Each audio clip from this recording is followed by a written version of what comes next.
Tinella. Aza makany akafitsony, tongava malaky eo amin'ny magasin Baolay. Soka Vitre, le spécialiste de la menuiserie en aluminium, des volets roulants, des vitres et des rideaux métalliques. Vous avez votre bac? Ne perdez pas votre temps. GSI Université privée, habilitée par l'État. Baolay, Soka Vitre. GSI Université privée, Mandultra anao ny vaovao.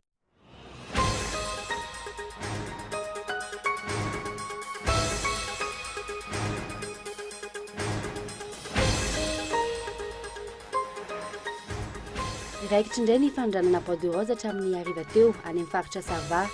Député sy mpanao aferiny voatontonona amin'izany. Efatra amin'ny valopolo sy dimanjato taonina no miondrana ao anatin'ny sambo amin'izao ora anarahantsika ny vaovao izao. Ireo tokony andraikitra ifotony anefa milaza fa tsy mitohy izany ary tsy misy ny fanapahana vaovao. Efa eo ampelantanan'ny fitondram-panjakana malagasy ny valin'ny fanadadiana nataon'ny firenena afrikanina tatsimo momba an-dravalmanana araky ny fanadadiana natao. Tsy mbola misy kosa ny fanazavana ofisialy momba izany hatreto. Misy paikady politika miafina ve momba izany? Sy mba ny kolokolo ny lalam-pirenena faefatra amby efapolo ho ny mpitatitra izay mitokony tsy mety miasa ankehitriny. Ny kolokolo ataon'ny orinasa Kroma izay mampiasa fiara be telonjato isan'andro no tena manimba ny lalana noho ny tsy fanajana ny barrière de pluie ho ny fitarainan'izy ireo. Ny vermaine ireo ny hevitra ny azo ny ambatona zaka androany. Hetsakilan'izay amin'ny farany volana izao no andray ny compensation ireo mpitatitra eto an-drenivohitra. Fianam-piarahamonina nidina andalabe ireo mponina Peflo Ambodirano noho ny fahafatesan'olona roa omaly vokatry ny fiakaran'ny rano. Hetsakilan'izay olona roa hafa no maty teto-Andohalo vokatry ny fiotsahan'ny tany. Any Libia miamafy ny ady amin'ny vondrona islamika. Vatan-dehilahy avy any amin'ny tafika italiana misy 5,000 no alefa ny toerana. Ankilana mpisomponenana libianina manodidina ny 3,000 no tratra tany Italia omaly. Ny andindininy avy hatrany.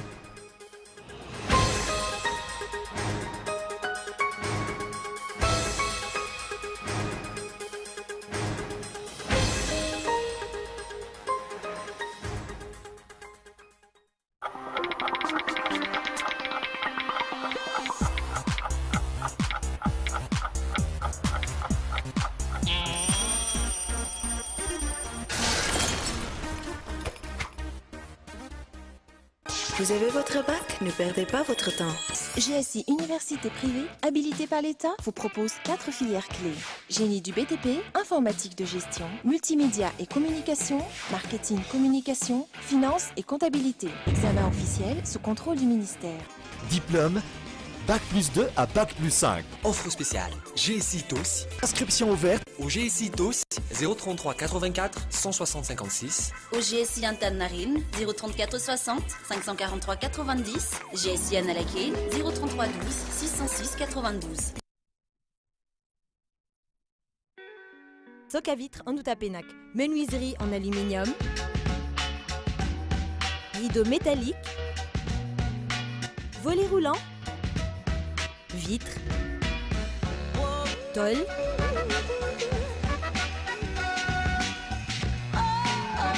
Soka Vitre en Outapenac 020 22 682 28 033 11 256 63. Soka Vitre en Outapenac, très sincèrement à votre service. Fetatiavinao, hitanao avokoa. Premier choix, première qualité, TV LED, marque originale, subwoofer, synthétiseur, lecteur, sonorisation. Hitanao any amin'ny magasin Baolay. Baolay ny tsara trano. L'EFMED, c'est toute une gamme de produits d'ameublement d'une standing super classe, bien pour tous. Pour ma nouvelle maison, ce canapé est vraiment idéal pour me relaxer le week-end. Waouh! C'est tout à fait mon goût. Non seulement c'est décoratif, en plus, je vais pouvoir préparer mes petits déjeuners pour toute ma famille.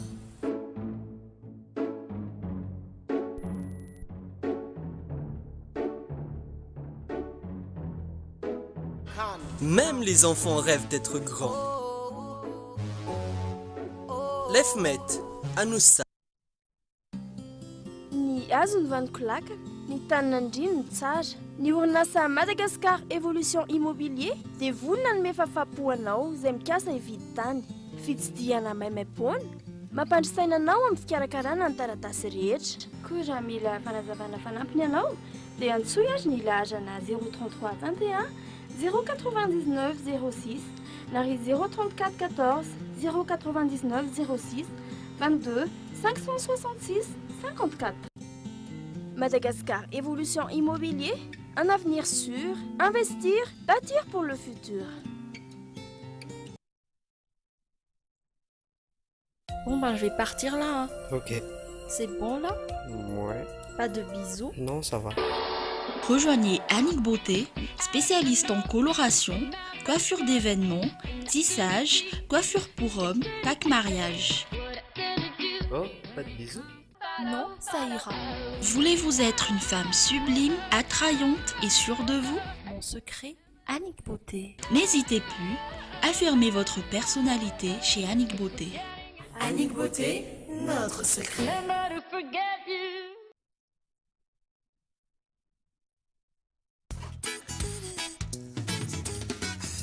Aloha raha manokatra compte amin'ny banky dia tsy maintsy ao amin'ny BOA Madagasikara ihany e. Enjarena indray za. Ya, karaha an-trano fô. Eto amin'ity tanànana ity zao misy masovoan'ny BOA Madagasikara. Zay koa anokatra compte eo amin'ny agence BOA Madagasikara akaiky anay indrindra. Amin'ity tamin'ity tombontsoana ianao zany a. BOA Madagascar, la force d'un groupe, la proximité d'un partenaire.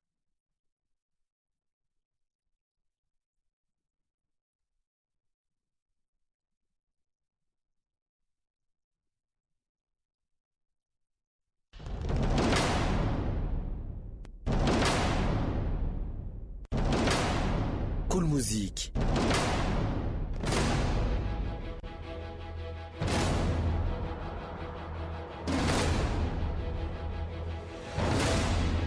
La toute première chaîne musicale sur la toute première télé numérique à Madagascar.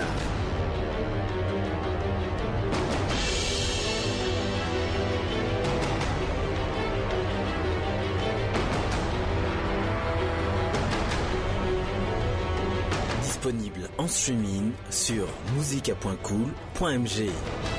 Cool Musique by Cool TV. La télé autrement.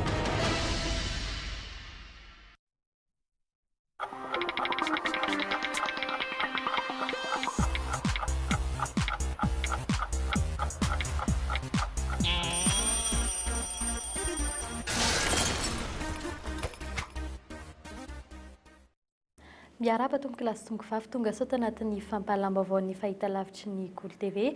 Miaraba manokana ireo mpanaraka izany amin'ny alalan'ny fahitalavitra FMI irana tsy ny ety ampiandrona kosa ny fahatarana minitra vitsy noho ny fandaminana anatiny.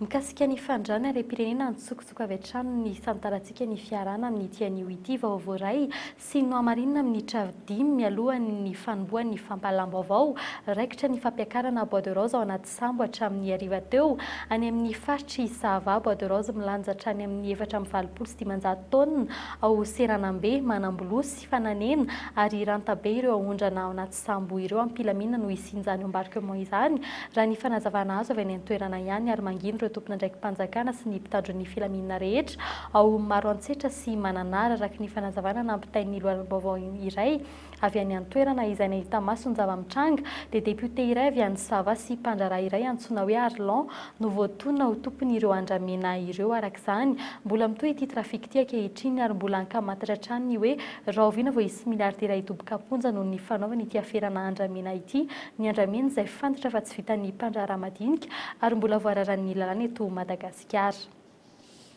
fa mbola mikasika izay raharaha andramen'izay hatrany tingana efatra no tsy maintsy arahina mialohan'ny hatongavana amin'ny fivarotana ireo tahirina andramena ka isan'izany ny fanisan'ireo tahiry na ny fanaovana inventaire ankoatry ny fiandrasana ny fanapahan-kevitra avy eo anivo ny CITES satra fataterana ny inventaire raha ny fanazavana azy teny anivo ny ministeran'ny tontolo iainana androany itsakilan'izay nefa manamafy kosa ny lehibe ny faritra Sava fa diso ny filazana fa misokatra ny fahafana manapaka sy minondrana andramena ny antoerana ary ny fanadidina hoentiny Michel Ranardzon.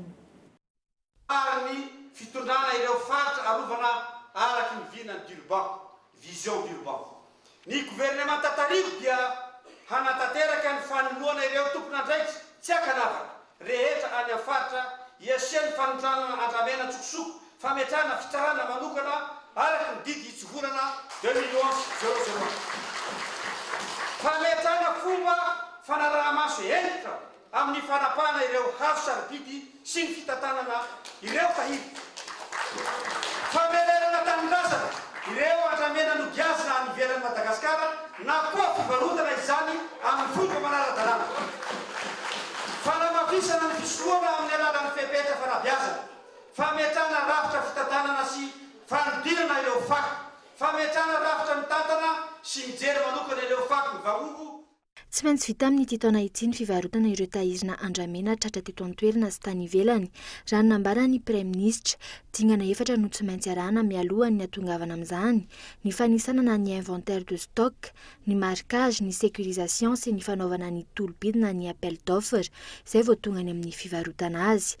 Tsy mbola manomboka nefa ny dingana voalohany dia efa milaza ny eo anivon'ny ministeran'ny tontolo iainana fa sarotra izay fanaovana inventaire izay. Dia stock élastique zany mandefy izy hazo anankiray ty zao misy ohatrany hoe zany misy ka lohana boîte de rose io enao nefa neny hoe ohatrany hoe nisy fanondranana hazo ny tatsy tanjona na fananehana any amin'ny faritra analanjirofo iny zany any amin'ny districtny Maroantsetra iny de mandeha anao manao contrôle any jerevanao effectivement hoe mety nisy tokoa inona andela izy fa rehefa vérifienao le stock eto le ihany eo fa mety mizatra fiovana kely eo lasa ndraina dia miaveo dia misy mameno ny eo lasa zany dia misy mameno dia raha tsy misy paikady matotra tsara zany dia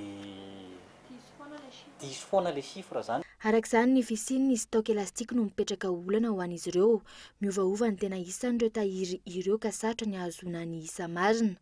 Etsy ankilany raha toka ny ely ny feo ny farany herinandro teo amin'ny fisokafan'ny campagne de bois de rose any amin'ny faritra Sava iny mandamafy izany ny lehiben'ny faritra any an-toerana. Antso efa nataonay tamin'ny farany taona io tamin'ny farany taona 2014 teo satria efa nandeha koa le feo hoe andeha ny bois de rose amin'ny farany taona fa masaka ny bonne année amin'ity zay feo nandeha tamin'iny dia efa nandeha antsoavo nataonay tamin'izay fa tsy mariny zany fa mbola mipetraka ny lalàna velona ary mipetraka ny fitsipika amin'ny feany fa tegna mbola manankery ny lalàna momba anazy fa voarara ary tsy azo atao no mikitikidika resaka bois de rose zay zany nataonay tamin'izay fa izy misy magnelo io fa raisiny indray mifamafondra raha andramena ankehitriny tsy misy ny paikady manokana entin'ny ministera nefa ny fanampanan-tenan'ny Prime Ministre mandeha ihany raha tsy ahivina tamin'ity volana febroary ity no tokony nanomboka ny tolobity tamin'ireo tahirina andramena ho vita amin'ity taona ity tokoa ve ny fivarotana azy ireo efa vonona ve ny vola ilaina amin'ny fikarakarana. Vaovao mikasika ny fitaterana kosa indray tsy miasa mandritry ny roa andro amin'ny androany sy rampitso ireo mpitatitra mampitoena Antananarivo sy Ambatondrazaka fihetsiketsehana fanerana zany vokatry ny afitsika ireo fiarabe ny orinasa Crom izay isan'ny antony manimba ny lalana amin'izao vanim-potoana izao mahatratra 50 kilometatra ny fahasimban'ny lalam-pirenena fa 420 eo anelinelany Andaingo sy Andilana Tombo mitaky ny jerena akaiky ity olan'ity arak'izany ireo mpitatitra anatin'ny roa andro fanadidiny Mikael Ramarla. Fitokonana fahadimy reto amin'ny sehatry ny fitaterana tato anatin'ny tapabolana ny verimaina ireo mpandrara sy ireo mpiantsena ary ireo mpandeha rehetra saika azo Ambatondrazaka androany raha tonga teny atao madinika tsy misy na iray tamin'ireo kooperativa 720 mampitoa ny renivohitra amin'ny Ambatondrazaka no miasa androany sy rampitso talata Ny mpandeha trano mizaka ny vokatry ny fitokonana fanairana tahaka izao. Za fa ela ny saritany fa tsy mahita mihitsy aloha amin'izao fa mbola vao manomboka manontany reto coopérative reto.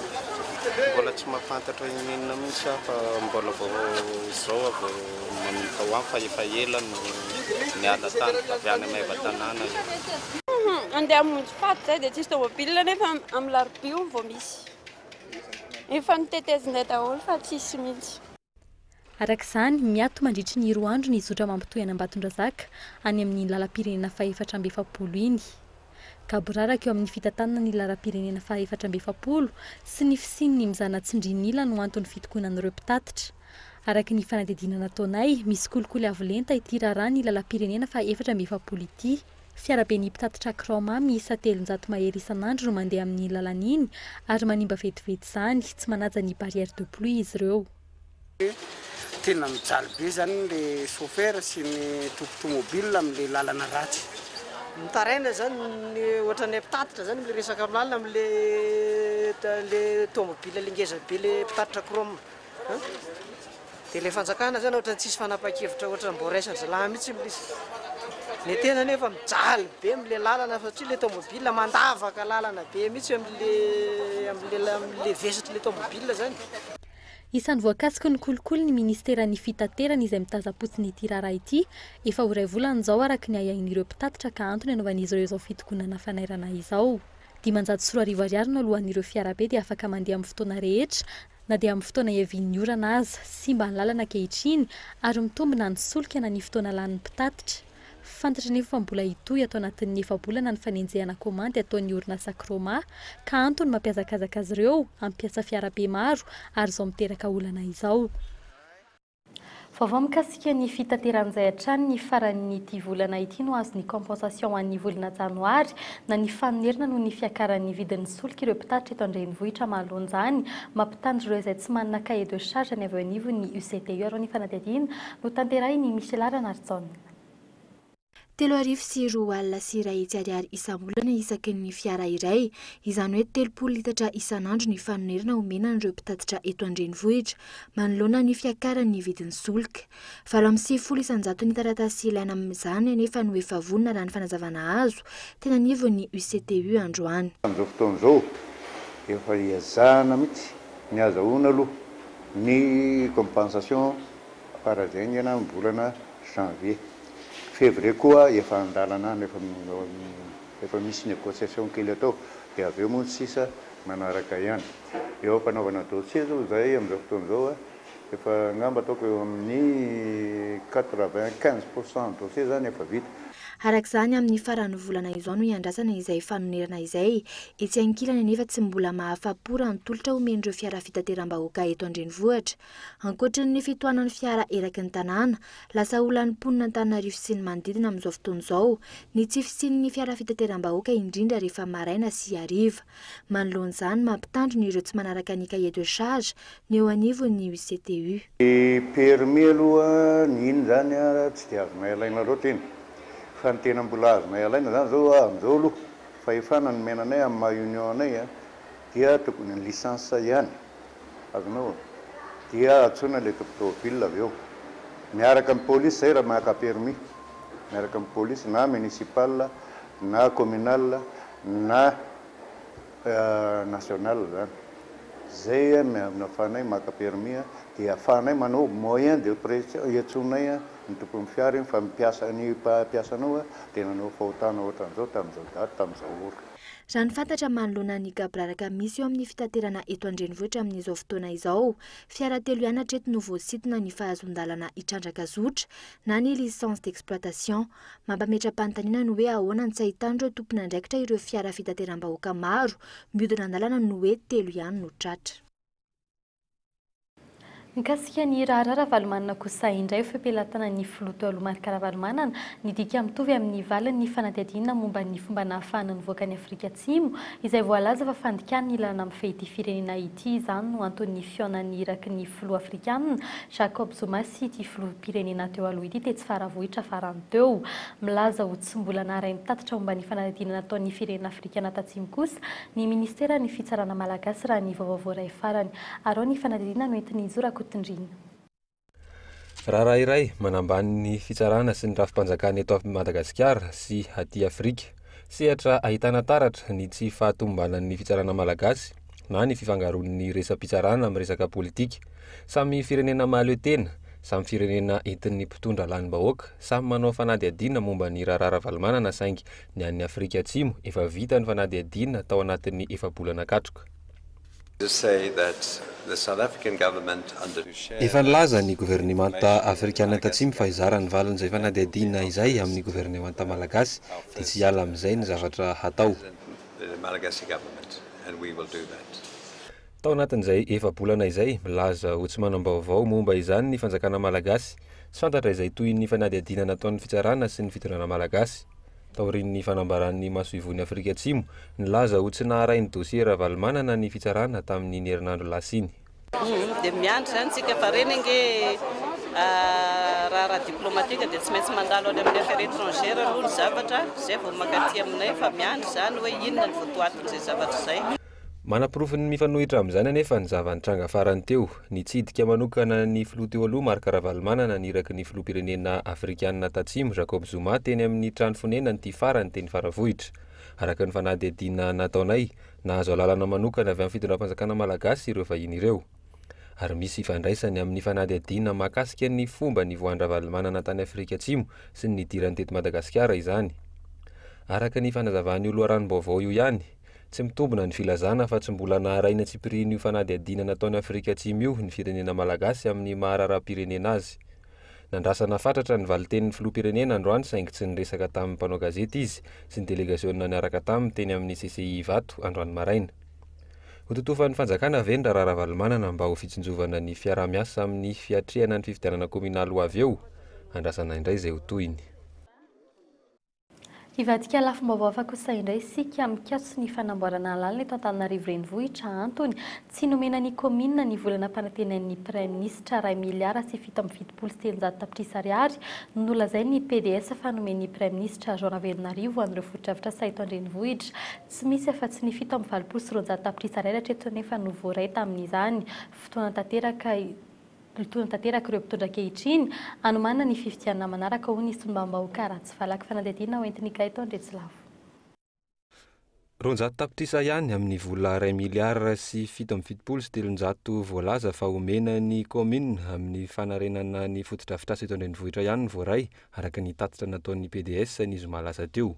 Ohatra amin'izany ny fanamboaran-dalana, ny fanadiovana ny tanàna sy ny tsena ary ny moron-dalana sy ireo mpivarotra. Antony, raha ny fanamboaran-dalana manokana nomena ireo mpandraharaha vahiny misa 4 izany. Ny fer na ny fond d'entretien routier no ametrahana ny fanamboaran-dalana ka ny fanaraha-maso sisa no andraikitry ny komina. Ho an'ny sombam-bahoaka voafidy teto Antananarivo Atsimondrano, kajy politika no mbola tsy ahavitany lalana sy ny fanamboarana ny tanàna Antananarivo ankehitriny. Ka biraraka tanteraka eto amintsika amin'izao fotoana izao.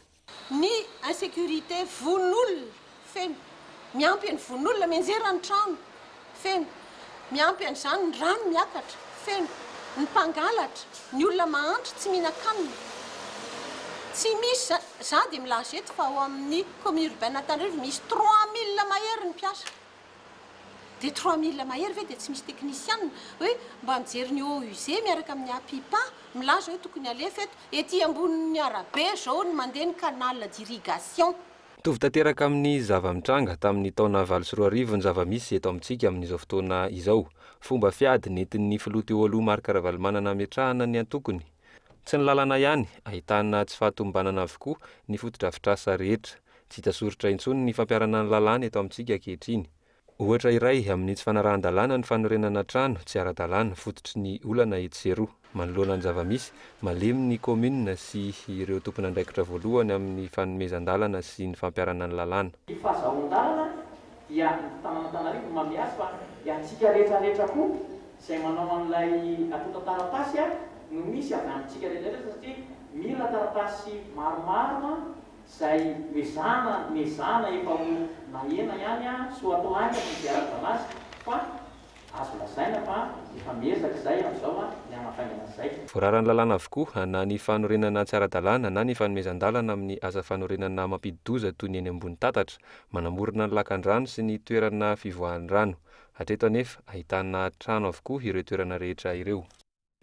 Vao mikasika ny fitsinjaram-pahefana kosa indray mananontany ny fitokonan'ny mpiasa eny anivo ny komina Antananarivo renivohitra sy ireo boriboritany enina ao anatiny.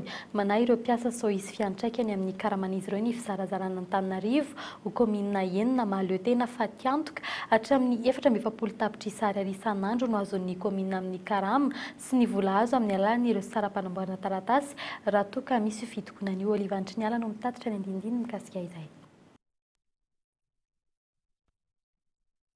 Tebiteby, fanahina, fa indrindra fisalasalana no manjo ireo teknisianina samihafa eny anivon'ny komina Antananarivo renivohitra ankehitriny. Aparitaka any amin'ireo boriboritany enina misy ankehitriny ireo mpiasa 503 mandrafitra ny CUA, raha 70 amin'ny ankapobeny ny mpiasa amin'ny boriboritany iray. Itombo hatramin'ny 500 izany rehefa tafapetraka ireo komina enina araka ny sata manokana mifehy ny tanàna Antananarivo, nolaniny depute iraika amin'ny 10 teny Tsimbazaza. Itombo manaraka izany ihany koa ny vola ivoaka isaky ny boriboritany andoavana ny karaman'ireo mpiasa ary izany no mampanahy azy ireo hikarakaran'izy ireo hetsika iarovana ny zony ankehitriny. Tsisy zavatra toerana sindika aloha amin'ny maha-sindika azy. Ny sindika dia fikambanana natokana anara-dalàna dia ny lalàna izay efa lany dia tsy anjaran'ny sindika no mijery an'izay. Ny angatahan'ny sindika amin'ny mpiasa Antananarivo dia ny fijerevana ny tombotsoa an'ny mpiasa iray manontolo. Exemple anankiray manao hoe raha lany ve le mera vaovao izay any amin'ny arrondissement sao dia apiditra mpiasa be da be izy dia mety hanala le mpiasa efa mpiasa ao. 2,2 ka hatramin'ny 5,2 ariary isan'andro kosa ny karaman'ny mpiasa iray amin'ny ankapobeny eny amin'ny komina sy ny boriboritany. Izany hoe raha mitokona mandritry ny iray andro ireo mpiasa ao amin'ny komina tafakatra hatramin'ny 2,7 miliary isan'andro ny faty antoky ny fanjakana amin'ny karaman'izy ireo. Manodidina ny 2 hetsy sy 1 tapitrisa ariary ka hatramin'ny 10 hetsy sy 1 tapitrisa ariary isan'andro kosa ny vola miditra amin'ny komina amin'ny alalan'ny taratasy ara-panjakana amboarin'ny olom-pirenena any amin'ireo boriboritany eto an-drenivohitra. Dia misy manao teneniko to, misy manao certification dia misy manao légalisation. Amin'izao zany misy an'ilay fanadinana koa zao amin'izao dia be da be mpianatra mikarakara an'ireny taratasy ireny ambany izay mahatonga ny hoe 3,000 isan'andro ao zany ny taratasy sosiny avoka misy fotoana ireny miakatra any amin'ny 4,000 mihitsy izy. Raha ny olona aloha dia betsaka ny dogeto ohatra hoe ny raha manao bulletin de naissance zao arakaraka ny fotoana, indrindra amin'izao fotoana faraparany amin'ny fanaovana lekisy ny fanadinan'izao matsatsa amin'ny manodidina any amin'ny 900 any. Arak'izany, samy lasibatra na ny fanjakana na ny olon-tsotra mpampanao taratasy raha sendra misy ny fitokonan'ny mpiasan'ny komina. Andrasana ny vokatry ny fivorim-be iraisana na ny assemblée générale ataon'ireo mpiasan'ny komina raha mpitso momba ity raharaha ity. Lafim-baovao afaka kosa indray tsy mifanaraka amin'ny toetrandro intsony ny lalana mifehy ny fiantohana eto ranonambara ny tompona andraikitra androany mbola sarotsatra ny fikirakirana ny fiantohana arak'izany etsaka ilan'izay tsy mbola manana ny toerana ny fiantohana raha ho an'ny merano eto Madagasikara manokana mbola ny 100 ny arikarena fahobe ihany no avy amin'izay fiantohana izay raha ny fanatetiana hoentin'izy Rakotondrina. Efa antitra ny lalàna mifehy fiantohana eto Madagasikara hatramin'izao mbola ny fiantohana amin'ny fiara ihany no tsy maintsy ataona obligatoire raha ny nambaran'ireo tompon'andraikitra androany. Hatreto tsy mbola azo atao ny mametra ny vola amin'ny fiantohana ny zavatra iray. Ny monopole de fait dia tsy misy fa raha rany ny lalàna ny sehatry ny fiantohana eto Madagasikara ny manao ny antsoina hoe entente de prix. Ka noho izay indrindra zany dia samy manana ny politika fomba fiadiny ireo orinasa rehetrarehetra ireo ka amin'izay fomba fiady izay ny ahafahany hoe manakaiky bebe kokoa ny mpanjifa na mahazo part de marché bebe kokoa. Talohan'ny taona 2004 tsy mbola nisy afa-tsy ireo trano fiantohana malagasy ihany no niasa teto. Taty aoriana vao tonga ireo trano fiantohana vahiny. Vokatr'izay mbola gaboraraka ny fanaraha-maso izay trano fiantohana izay.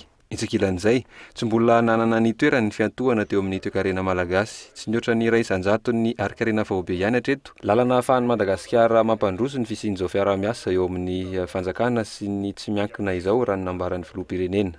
Nous continuons d'apporter des réponses appropriées aux urgences de l'heure dans le social, dans l'éducation et notamment dans la formation. L'œuvre de développement que nous mettons pour le bien-être de notre peuple requiert un État fort, un État de droit, une bonne gouvernance, une lutte continue contre la corruption. Tout est urgence. Mbola mampametra-panontaniana hatreto ny mikasika ireo fiantohana hafa eto Madagasikara izay mbola tsy tafiditra ao anatin'ny fifehezan'ny lalàna. Antony nangatahan'ireo teknisianina fanavaozana izay lalàna izay. Atao eto amintsika manomboka androany hatramin'ny 20 volana febroary ny fiverimbe fa 7 ny FANAF na ny Fédération des Assurances Nationales Africaines. Ny fanomezan-danja ny siam-piantohana aty Afrika no lohahevitra amin'izany. Fotoana izay ahafahan'ireo matianina eto Madagasikara mijery ireo teboka tokony hatsaraina mahakasika ny lalàna mifeny fiantohana. Fiakaran'ny vidin'entana kosa tsy mbola nisy fiantraikany, tsy mbola niakatra ny vidin'ny mofo dipaina androany saingy tsy maintsy isy fiakarany kosa any mialoha ny faran'ity volana ity raha nambaran'ireo matianina efa mizavazava sahady anefa ireo mpivarotra atsinjarany amin'izay mofo izay tsy mahalafo mofo dipaina toy ny lafin'izy ireo isan'andro tsony izy ireo nahitana fiakarany 2 ariary kosa ny lasakana lafarinina eny amin'ireo mpamongady 7 sy 7 ariary no niakatra ho 7 sy 7 ariary izy ireo izay laza faninatra ny amin'ny 50 isan-jato ny fividianana ireo orinasa mpanamboatra mofo dipaina lafarinina atao anatin'ny telo herinandro. Fanatetinina. Raha ny fanazavan'ireo mpandraharaha manana orinasa mpanamboatra mofo, ny vidin'ny lafarinina no tena olana tsy maintsy ampiakarana ny vidin'ny mofo dipaina.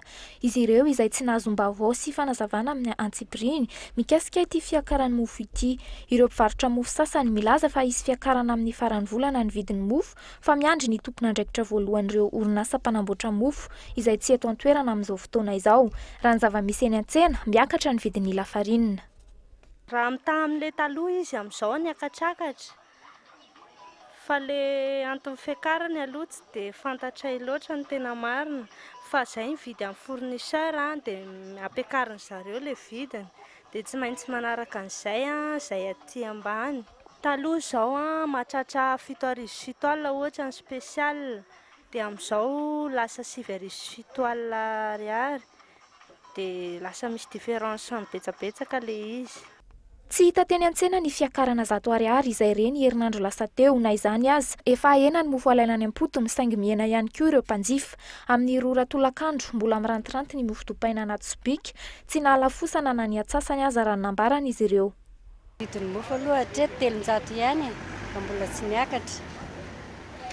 Na dia nisy ara ny resaka tamin'ny tele iny hoe hisonitra ny mofo dia mbola tsy nisonitra hatramin'izao. Tsy seny maina mihitsy zao. Tsy haiko fa patron mbola tendaty ihany ka. Mamay tsena sisy sena mihitsy zany. Tsy voatery ho fisondrotam-bidin'ireo akora fototra no iankinan'ny fahalafosan'ireo entana farana avy any ivelany toy ny lafarinina. Eo ihany koa ny sara-pitaterana sy ny hetra ary ny abalo isan-karazany. Re ankehitriny fa efa miketrika karazana subvention ho an'ireo mpanafatra lafarinina matianina ihany koa ny fanjakana mba ahafahana mifehy izany. Tsy mbola misy fanazavana ofisialy mahakasika izany hatreto. Eo amin'ny trangam-piarahamonina kosa indray araka nefa raha inotany anatin'ireo lohatenim-baovao olona roa mpianaka no namony ihany vokatry ny fiotsahan'ny tany teny Andohalo olona roa hafa no maty vokatry ny fiakaran'ny rano teny Ampefiloha Ambody rano tsetsina vokatry ny fanorenana tsy ara-dalàna ny tatatra ka isan'ny mampiakatra ny rano ho ny mpona teny an-toerana izay nanao hetsika fanairana ny mpitondro maraina io vahaolana ialana amin'ny fitombon'ny traboana ny exode urbaine ho ny fiarahamonim-pirenena mantinina ny 3.000 milina ariary no ilaina amin'izany ho an'ny fianakaviana ronjato ka eto ndre tsy laviny mitondra ny andindiny mikasika izay.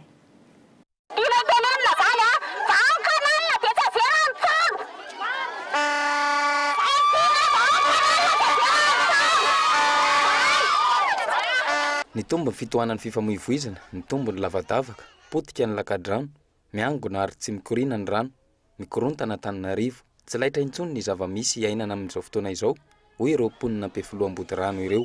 Tsy mifanaraka amin'ny laharam-pahamehany vahoaka ifotony ny andraikitra raisin'ny fanjakana araka ny hevitry ireo. Satria nahandrava trano hatrany ambony any zany ka tsy vaky ity kanaliny ity dia mitoby ato aminay Ampefiloha Ambody rano ny rano. Noho izany hifamakinany ity kanaliny ity ny vahaolana ho anay Zay tsy mila fanampiana sakafo, vary na tsy asisa fa solution dia rano fotsiny mandeha. Zay ny solution anay, zay tadiavinay.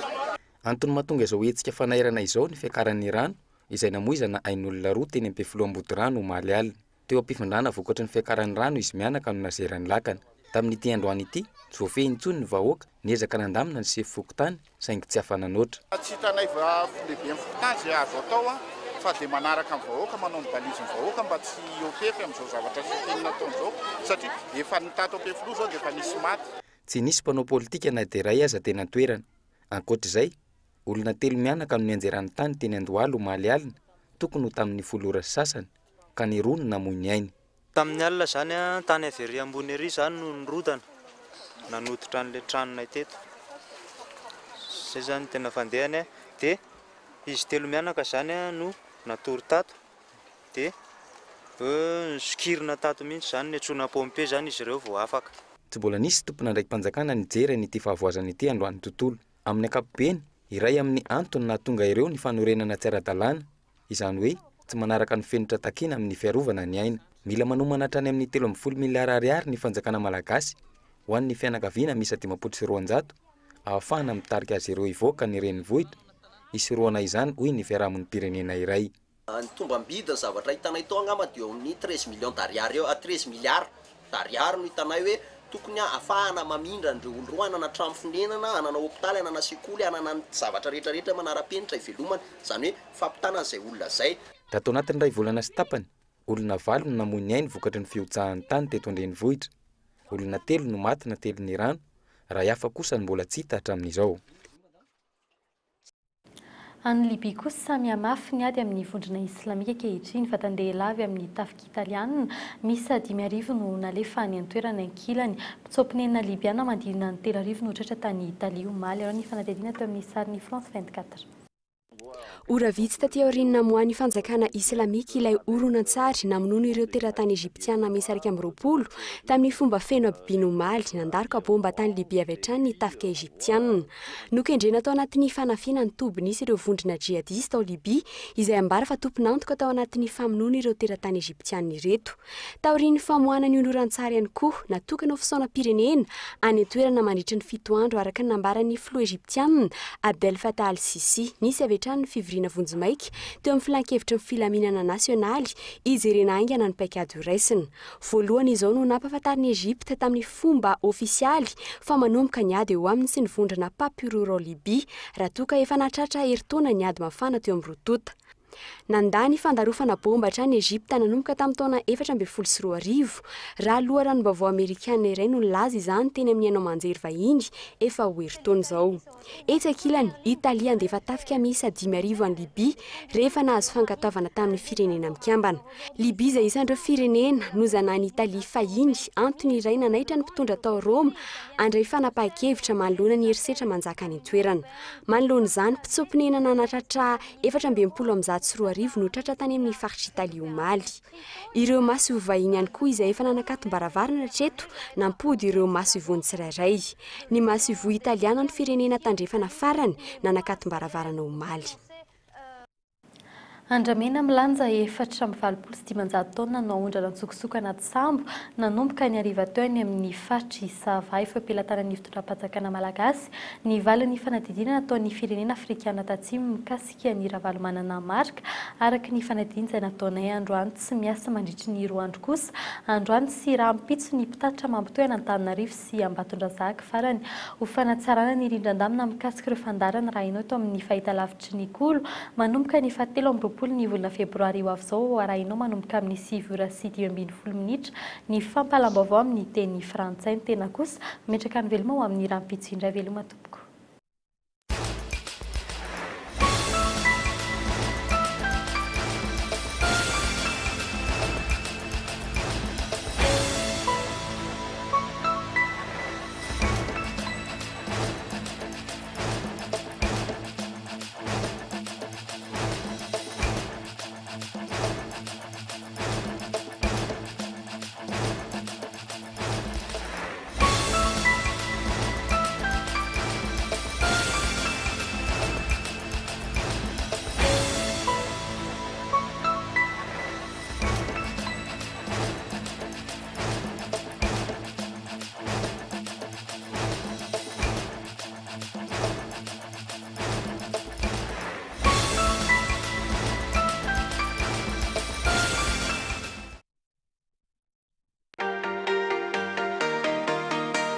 Soka Vitre, le spécialiste de la menuiserie en aluminium, des volets roulants, des vitres et des rideaux métalliques. Tinella.